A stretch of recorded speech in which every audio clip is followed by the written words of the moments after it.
Hey folks, this is Rhykker with the Diablo 3 patch 2.6.5 Season 17 Crusader build guide. The starter set for Crusader in Season 17 is Invokers, which also happens to be the most, if not one of the most, powerful builds for the Crusader. So, in this video, we'll cover an Invoker build guide as well as a starter build guide. How are you going to go through your Season Journey steps to get the Invoker set? What skills are you going to use to complete your season chapter journeys to get there? And let's begin with an overview of the gear. You will want the full 6 pieces of the Invoker set. The 2-piece bonus makes it such that your Thorns damage now hits all enemies in a 15-yard radius around you. And every time you attack an enemy with Punish, which will be the skill we're using, or anytime you block, your Thorns is increased by 350% for 2 seconds. Our 4-piece bonus makes us take 50% less damage for 20 seconds after damaging an enemy with Bombardment. We'll be benefiting from this buff 100% of the time. Then lastly, the attack speed of Punish is greatly increased and deals a ton of our Thorns damage to the first enemy that it hits. Now, other items will want to have the Belt of the Trove. Every 6 seconds, call down Bombardment. This way, we don't have to equip Bombardment as a skill, waste a skill slot on this. The Bombardment will simply serve to maintain our 50% damage reduction buff. We're going to equip an Aquila Cuirass. Our damage dealer here is a generator. Resources will not be an issue. We will always have this 50% damage reduction from the Aquila. Next, we're going to equip a Justice Lantern. This will give us some more block chance and will give us damage reduction equal to roughly half of our block chance. We'll pair this with an Akarat's Awakening. Every time we block, we have a chance at reducing our cooldowns, all of them, by 1 second. This is going to help us maintain more uptime on Akarat's Champion. Lastly, for our equipped weapon, we're looking for something that will hit fast. The weapon damage doesn't matter. Thorns builds are very interesting in that the only damage that matters is Thorns damage. So we're picking a Pig Sticker here because of its high attack speed and because it's basically a stat stick. We can put a lot of affixes on it. Now we'll also want to work in the Endless Walk set, the Traveler's Pledge, and the Compass Rose. This gives us damage reduction when we are moving around and more damage when we are standing still. That is, when we are standing still to attack, we're gaining a damage buff, and when we are running away because we gotta survive, we're gonna get a defensive buff. In our cube, we're gonna want to take Nemesis Bracers. This just helps us get through rifts efficiently, and we'll want a Furnace because this build will specifically be hunting elites. We're also working in a convention of elements, but you don't have to time everything around your convention of elements. You're dealing damage all the time, you're just dealing more damage during your convention window. For our gems, we're taking Boyarsky's Chip. It's the Thorns gem. We're taking the Bane of the Trapped, more damage to enemies around us. And we're taking a Bane of the Stricken, but if you're not pushing higher grade rifts, you're gonna use a Bane of the Powerful instead.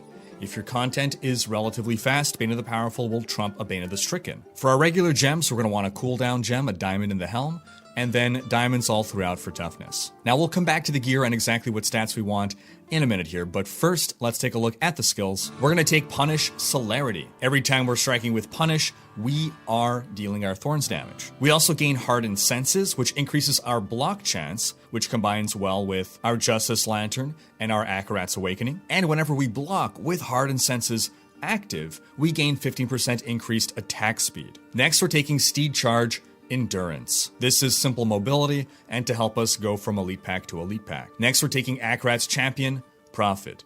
Mega buff. We want to activate this during our important engagements. It gives us an extra life, it gives us more damage, and it gives us more toughness. Next, we're taking Laws of Valor Invincible. This passively increases our attack speed and actively increases our attack speed more, as well as life per hit. Now, life per hit plus fast attack speed is a great combination. Next, we're taking Iron Skin Flash. You might wonder, why are we not taking Reflective Skin? Well, it turns out that the damage buff isn't all that significant in relative terms, and you'll likely benefit more from the mobility that Flash is giving you. Then lastly, we're taking Provoke Hit Me, mostly because of the 50% increased block chance, which synergizes with many of the things we've listed. For our passives, we're taking Fervor for the attack speed and cooldown increase, and since we're wielding a one-handed weapon, we're taking Finery for that strength buff. Strength does increase our Thorns damage. We're taking Iron Maiden for obvious reasons, and we're taking Fanaticism for even more attack speed. Alright, as for what stat we want on every piece of gear, first and foremost, get Thorns wherever you can. Then on your shoulders, Strength, Vitality, All Resist, Cooldown. Helm, Strength, Vitality, Life per hit. Thorns cannot crit, so no crit chance, no crit damage. Amulet, Physical, Strength, Attack Speed. Physical does buff your Thorns. Gloves, Strength, Vitality, Attack Speed, Cooldown. For your chest, Strength, Vitality, All Resist. For your bracers, Physical, Strength, Vitality, All Resist. Whether you get the life per hit on your helm or your bracers doesn't matter. For your belt, Strength, Vitality, All Resist, Life. Pants, Strength, Vitality, All Resist. Boots, Strength, Vitality, All Resist, Armor. For your compass rose, Strength, Attack Speed, Cooldown. Then it could be Vitality or Life. For your Justice Lantern, Strength, Attack Speed, Cooldown Reduction, Block Chance. For your weapon, Strength, Vitality, Attack Speed, Increased Damage versus Elites, Cooldown Reduction. And you'll notice that we actually rolled off primary damage. Now, it is difficult to roll off primary damage, but if you can manage to, these would be better stats. And as for your shield, Strength, Block Chance, Cooldown, Increased Damage versus Elites. For your Paragon points, get your total move speed up to 25, then dump everything into Strength. For offense, Attack Speed, Cooldown, Crit is irrelevant.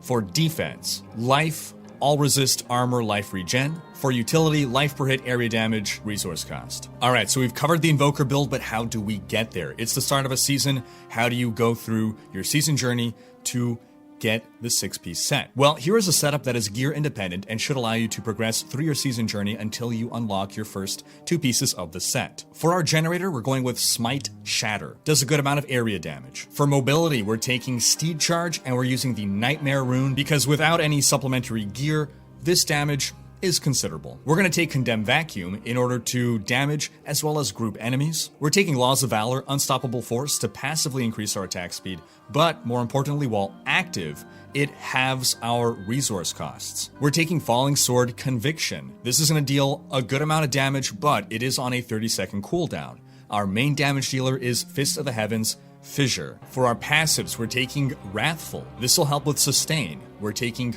Holy Cause. More damage, and whenever we're going to smite, we'll heal ourselves because of the holy. We're taking Righteousness to better manage our resources, and we're taking either Heavenly Strength or Fervor, depending on whether we're wielding a 2-hander or a 1-hander. Now, once you got your 2-piece bonus, that's when you're ready to start gearing toward Thorns. So start rolling Thorns as a secondary on your gear, and these skills should be able to carry you through to getting the 4-piece and 6-piece bonuses. So we're moving to Punish Celerity. We're moving to Steed Charge Rejuvenation. With the right amount of Thorns, we'll be doing a good amount of damage here, but survivability might be a little bit of an issue, so Rejuvenation will give us a mini health potion. We're going to go with Iron Skin, Steel Skin. We're looking for a source of damage reduction. We're going Laws of Valor, Invincible. As you can see, we're already partway going towards our final build here. We're going with Provoke Hit Me. And then we're going with Consecration Bathed in Light. This is so that we can stand in place and fight while healing. For our passives, we're going with Long Arm of the Law to extend the duration of the active effect of our life per hit on Laws of Valor. We're going with Hold Your Ground to increase our block chance. We're going with Iron Maiden because that's a big multiplier on our Thorns damage. And we're going with Fervor. At this point, we really want to be on a one-handed weapon. One-handers have faster attack speed than two-handers. This will also help with our cooldown reduction on our abilities that'll keep us alive. And that's going to wrap up this video. But do stay tuned for other build guides and other videos on the best builds of Diablo 3. Thanks for watching. Special thanks to my Twitch, Patreon, and now YouTube supporters for making these videos possible.